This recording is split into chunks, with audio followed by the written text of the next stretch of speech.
Hi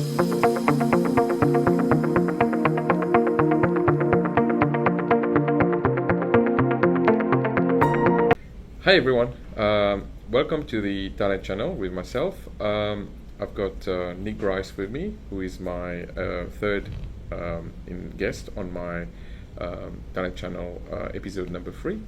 Today we'll be talking a little bit more about the journey of Nick from when he first arrived in Australia, and it's actually going to be positive from a point of view of the journey of migration, and what made him successful in Australia. So welcome to the podcast, Nick. How's it going? Thank you, Jay.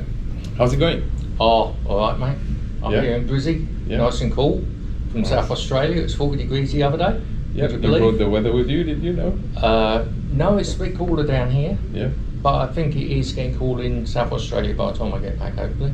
Excellent. So Nick, welcome to the podcast. I wanted to talk to you a little bit about your journey. So from the time you left the UK, part of the Armed Services, I can see you wearing the T-shirt, the Arms, Her Majesty's Armed Services, or is it His Majesty's Armed Services now? It was Her Majesty's, and back now in the day. His Majesty's, yeah. So tell us about the journey. What brought you to Australia, and the initial part of your journey, actually. Well, Jay, I've done 25 years in the Royal Air Force back in the UK. My last tour of duty was actually in the #1 School of Technical Training, RAF Cosford. And before that, previous to that, I used to be on many squadrons. We went around the world, different deployments and such like. Anyway, I got an opportunity, and by then I'd done 25 years, to emigrate to Australia.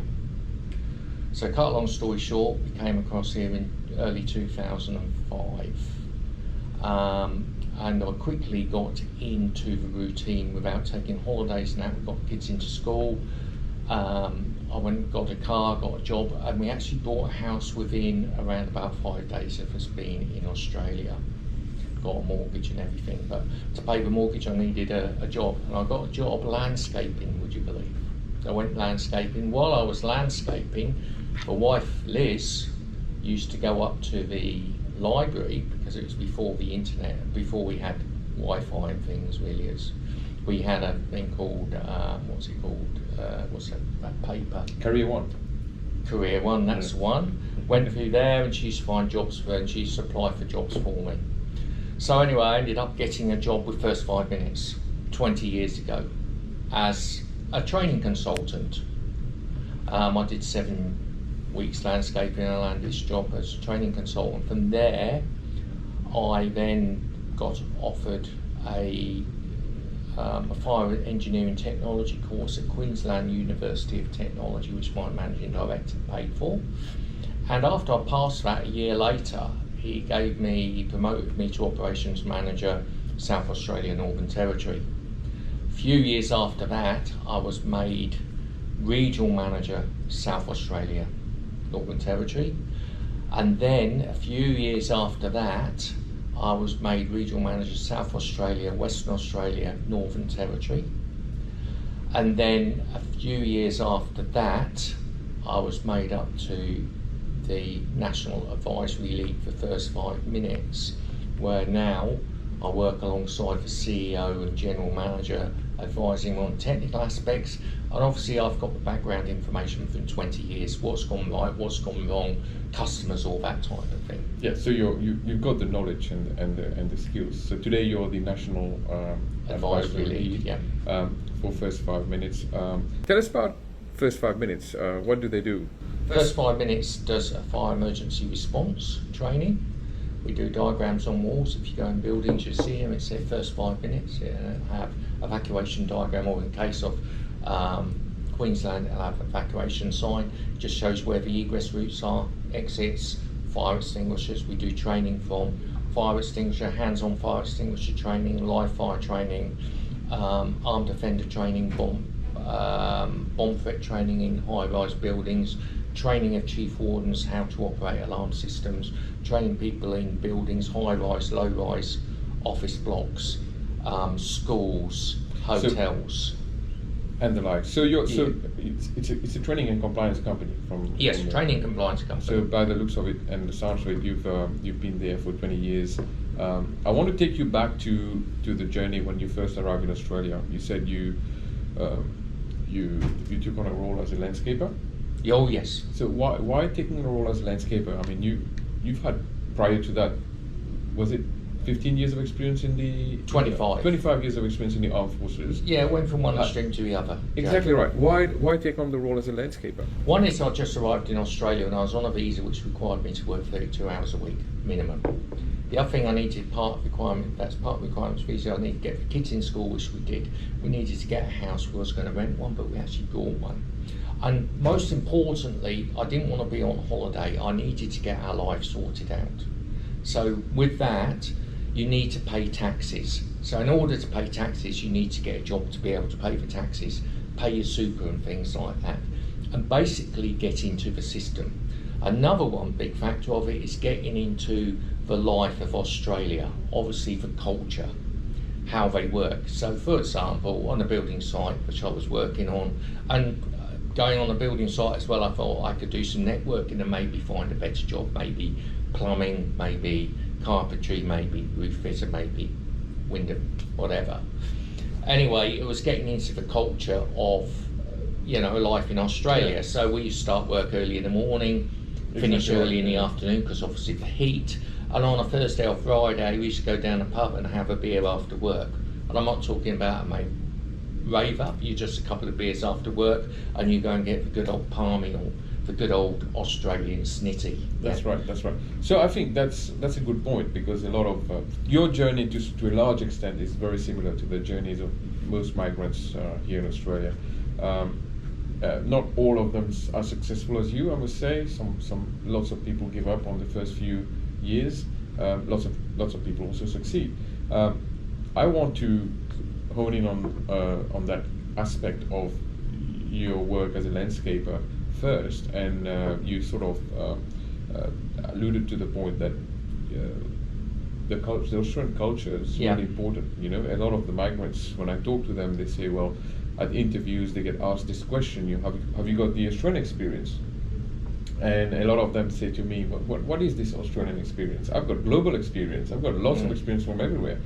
So I think what you're pointing out too is the Australian way of life, and getting to know the culture. That's really important in the first few years or even first few months of you being here, isn't it?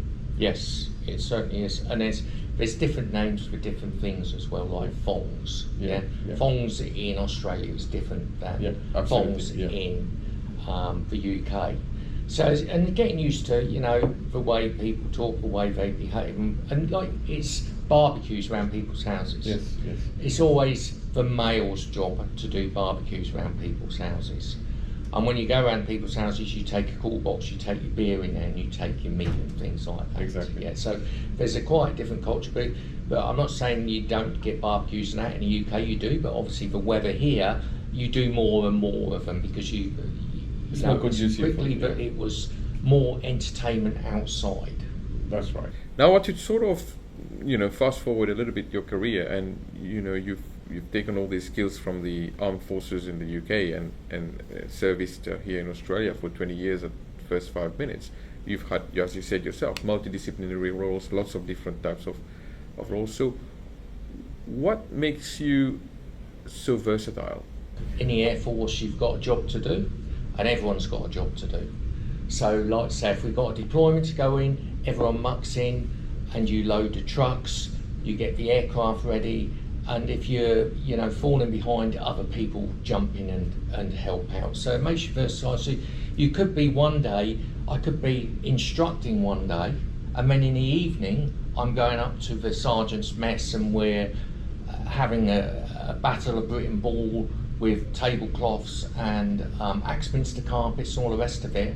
And on the Monday, I could be in at work and we could have a task of we need to fill a load of sandbags. So I might be in charge of a team filling sandbags. And in order to get that job done quicker, we muck in and we fill the sandbags. You brought that attitude with you on board, and what I'm hearing, what you're saying is there's no small jobs, there's no dirty jobs, there's just a job to be done. Just a job to be done, and that's how I treat this. And It's that's a job to be done. Exactly right. Yeah, yeah. And so, before you actually stepped into the role of first 5 minutes, you mentioned that you did some qualifications. Were those qualifications important to actually align your UK qualifications to the Australian ones? Why is Now, I had that? a load of teaching and engineering qualifications. Now, when I got the job with First 5 Minutes, obviously teaching or training people in buildings, and the industry standard requires you to have a Cert 4. So it's all about compliance as well. But I didn't have a Cert 4. Obviously, I didn't have any Australian qualifications. So the state manager at the time, a guy called Pat Ryan, who's just retired, I saw him a few weeks ago actually, and he said to me, right, for 6 months proviso that I would get the Cert 4 in training and assessment. Now, because he'd been here before, he did the same journey as me some years before as a bomb, so he knew what it was like with qualifications and things. So he said to me, right, you need stability, I'll help you get the qualification you need. So he got me in touch with a very recognised RTO in Adelaide, who had a look at my qualifications and said, right, you've done this, that and the other, we need to transfer you to the Australian system, ASQA and all the rest of it. So I went and did some workshops and things, and my previous knowledge and some evidence I showed him, and after a few months I got a Cert 4 in I think that's assessment. a really good point. A lot of the migrants and people in general sometimes undermine this concept of having the Australian standards qualifications, because a lot of the things we do here, though it's married or copied to some extent on the other UK or American standards, but it's not quite the same, is it? You need to make sure that you have the technical skills and the competencies to operate in Australia. Yes, you do, and you do have the qualifications, but you need to get, the British qualification, but you need to get your skills transferred to Australia. It makes life a lot easier. That's right. Yeah. When you apply for, not that I've applied for another job because I've been here for 20 years. This is probably, you could say it's my third job. Well, it gives you legitimacy, even in your current role, people would ask you about your qualifications. Then you've got the Australian qualifications, so that's, that brings you up to the standard. I want to talk to you about skills. I often break skills down into two baskets: technical skills and the soft skills. To some extent, the technical skills are the ones that you learn at doing those qualifications. Can you talk to me a bit about the technical skills that you need in your role, that you have had in your role? The skills you have in your role is obviously for training and development skills, and you can never get enough training and development skills. I've done a lot of training and development in my life. I've got a diploma in vocational educational training now, and a diploma in design as well. So and all of them, and the ones I got from the UK as well, and it shows you different methods of teaching and things, so it can make you diverse. That's one thing, especially in this job, you need to be diverse. And when I interview people, I say I expect you to be able to train on the back of a toilet door if need be, because you go to places. Exactly. So one day you'll be training on a retail shop, the other day you'll be training at the CBA, flashy bank. You could be training at the airport for bomb threats and or stuff you could like just be in a shopping centre. That's right. In a cafe where you're getting all the tenants together, or you could be in Telstra, where you've got a big auditorium, you've got your PowerPoint presentation, huge great screen, and you're speaking to 200 people. Exactly. And so you're in the business of saving lives. Yes. And in that regard, you need to be training them to the right.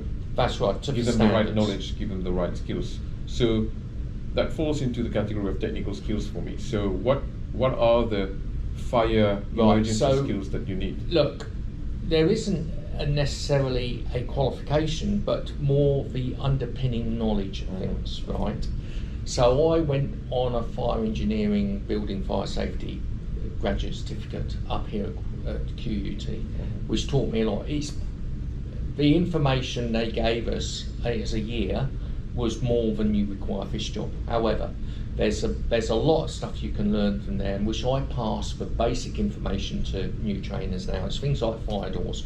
What's the fire resistance level? Fire door you can use as for compartmentation. You can put someone mobility impaired behind it. Okay, if there's a raging fire going on, obviously the fire service can they've got more chance of living.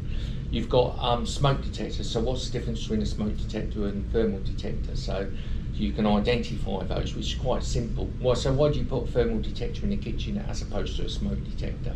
Well, obviously because there's lots of smoke in kitchens, you might keep getting unwanted alarms. So there's a lot of technical aspects like that, because people do ask you in training sessions, and in our industry, although they call us fire wardens, we actually train for fire, train for bomb threats, armed offender, gas leaks, all sorts of different things. So you're not necessarily somebody, not expert as in maintenance of fire equipment, but you would know what a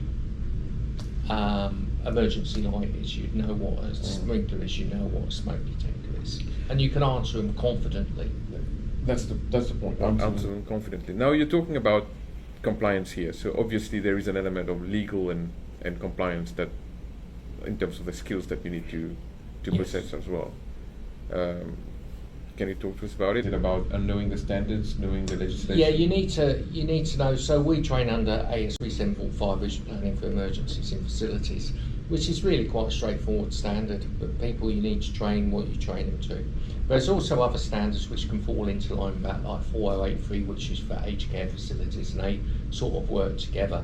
Because evacuating an aged care facility is slightly different than evacuating a high-rise building. Evacuating a building with an EWIS system is different than evacuating a building with no alarm in it, or even a single alarm. So you need to know all that. And then you've got AS 1851, which is maintenance of fire protection equipment. So you need to know an element of that. Like AS 1851 goes into evacuation diagrams now. Exactly. So you work in the compliance industry, fire and emergency. You need to have a set of technical skills that, in my view, that actually brings you to the table in terms of having the knowledge and skills to do the work. What are the other skills, the soft skills as we call them, that are really important for your role, and how do you? Communication, Jay. Yes. Communication. Now, to me, those soft skills are not something you can learn. Yeah. I can go to Queensland University and learn about fire engineering. I can learn about standards just by reading them, but all these soft skills, like communication, is really a personal thing. I think you either got it or you haven't in life. Now, some people call me a bit of an extrovert, probably, but I'm used to going. You won't struggle with that. You're a magician in the past. I've done magician stuff. I do anything. I'm used to just standing up in front of talking to people or saying whatever. You know, in the Air Force, they teach you about when you go through training courses, you always have to do presentations and such like. So I was always used to talking to people and telling stories. So really, some of my stories I used to talk to property managers and facility managers about if I had an hour after a session or half an hour after a session before the next one, and if they were there, I would say, do you want to come down and have a chat? Because one of the things of my job is obviously the person who's paying the bill is keep them happy, isn't it? So I say, right, Jay, you're the property manager. Jay, do you want a cup of coffee? Yeah, okay, Nick, I'll have a cup of coffee. So that goes beyond communication. That's actually relationship building skills. Relationship and obviously building relationship, because these property managers have other buildings.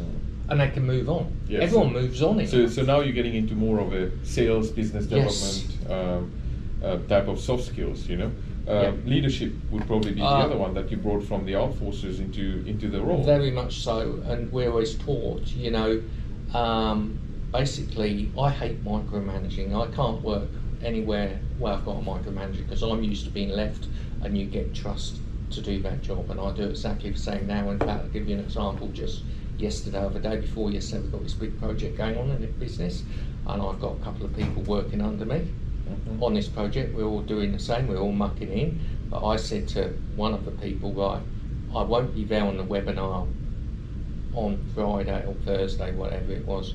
I won't be there, can you take over? And she said to me, oh, you trust me to do that? Well, of course I trust you to do it. I need to trust you to do it. So it's leadership, that's your delegation, ability to delegate. And to train and coach people. Yeah. So some people could say you're being lazy, you're delegating off, but it's not. It's basic leadership. Delegate and give someone the empowerment and trust what they're doing. Fascinating, because when you look at the big picture, you know, you've come from the UK. You showed a large amount of resilience. You know, started work as a landscaper, and then walked your way through, did all these qualifications, got the job with First 5 Minutes, which is the leader in fire and emergency management in Australia, and then you've spent 20 years with them, and over those 20 years you've had several roles. Oh, several Roles that you put your hand up and were selected to do those roles. The way I look at it is, when you put your set of skills together, your technical skills and your soft skills, you have a really varied toolkit. Yes. And that makes you versatile.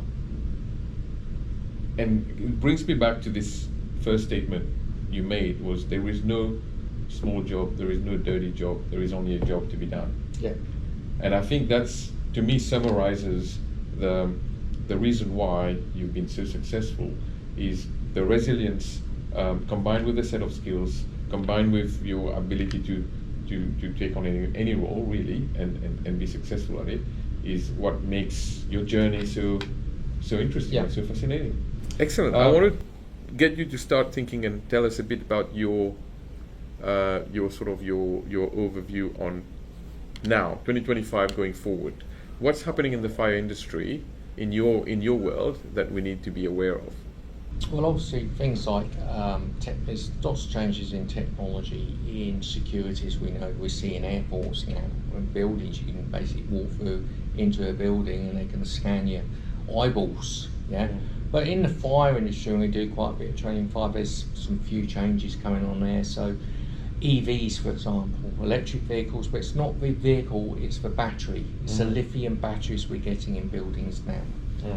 So, you're getting all these EV charging spaces, which is another hazard which you've got to consider. You've got scooters, you've got hoverboards, you've got electric bikes being brought into the city, being brought into buildings. Charging stations, people charge them.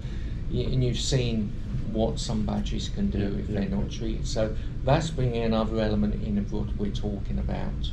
Okay, so that's technology there, but then there's new technologies out there to help you detect fires earlier than the fire detection system in a building now. So there's a couple, like there's Fire M and M Fire, for example, just two off the top of my head. I think it's the only two actually, which can actually send a message to your mobile phone. So if you're a chief warden in a building, I see where that detector's gone off. It's in the boardroom on level 15. So before the chief warden gets to the panel, they can see exactly where that detector's gone off, or so where that's there's like a fault. Introduction of artificial intelligence and even some machine learning into the industry. And it's brilliant. And then I know someone who's actually designing a maintenance-free fire extinguisher. So at the moment in Australia, it's maintenance every 6 months on a fire extinguisher. There's different levels of maintenance over the years, but 6 months.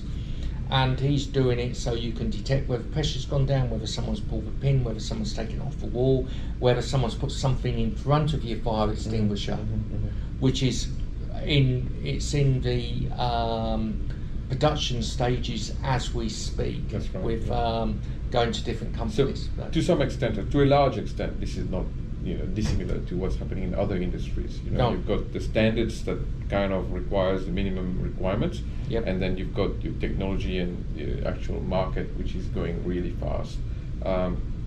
Human beings are in the middle, like you're servicing this industry, you've got users in the industry, sit in the middle. So how do you marry those two? You've got this technology, super fast technology emerging, innovating, and standards not quite keeping up. So what I do, Jay, I've been a member of, when I did my fire engineering course years ago, I got hold of one of the fire engineers in South Australia, who I know very well now, he was the chairman of Fire Safety South Australia, under Engineers Australia. So I joined his committee there, so I got to learn what's going on. I'm also a member of the FPA, the Fire Protection Association of Australia, where I'm on the committee in South Australia as well, and the Facility Managers Association of Australia, which I'm on the committee in South Australia. Now, those going on those committees, you get to know what changes are coming on. So I can go to the general manager and say, have you heard there's some changes going on in ASB 745 or 1851 or 4083, the main three we deal with, and it's going to mean this. So it could impact our training. So what we do is we get change our training package. So when the standard changes, we're actually doing better than the standard requires now. When it changes, we get property managers, facility managers, owners coming to us. So the standards change, we need to do this, and we go, don't worry about it, we've already sorted it. Keeping up. So what you're saying is your standards will catch up with the industry, and then at some point, you're already practicing it anyway. So you line up. So and that to me, it's actually it's a set of skills that you're talking about here, which goes to do with continuous professional development and the ability to keep on learning. You know, so it's not something that is unique to your fire industry. You know, in all industries, professionals have to keep up with advancement in technology. And the only way you can do that is if you have this ability and this willingness to learn and keep abreast of new technologies. That's right, and it's all professional development, and all these things I go to. They're interesting, don't get me wrong, but they can give you levers so you can go to the market and they know that you're an industry expert as well. Exactly. Because you're keeping ahead of the game and you're saying, do you know this is going to happen, but what we're going to do is this. Well, medical field, engineering fields, and everywhere there is, especially with AI and machine learning, there is advancements. There are advancements happening on a daily basis. Professionals, in my view, not only have their core skill sets that they practice every day, we also need to keep abreast of new technologies, stay ahead of the learning curve. Excellent. We could talk about this till the cows come home. I mean, you're so passionate. I enjoyed working with you years and years ago, and we still do a lot of work together, and I really appreciate that. I was networking, Jay. I'd actually had an issue after COVID with certain things. I won't go into big detail, it's not worth it, but I saw Jay on LinkedIn, what he was doing. I phoned him up and said, hey Jay, I've got this issue, will you be able to help us? So Jay helps us out with a lot of things. There's no small job, there's no dirty job, there's only a job to be done. No, just need to get the job done. But what I would say in closing, Jay, is anyone emigrating, have a look at what job you want to do and see what qualifications are in Australia and try to start the ball rolling of transfer your skill set in the UK. And if you're in the armed forces, you'll get an allowance for doing training. You could maybe include that allowance when you come across to Australia to say, right, I'm going to do that training course. Just a top tip, guys. Thank you very much, Nick. Appreciate your time you spent with us. So thanks so much, Jay. Good luck for the future. And we'll see you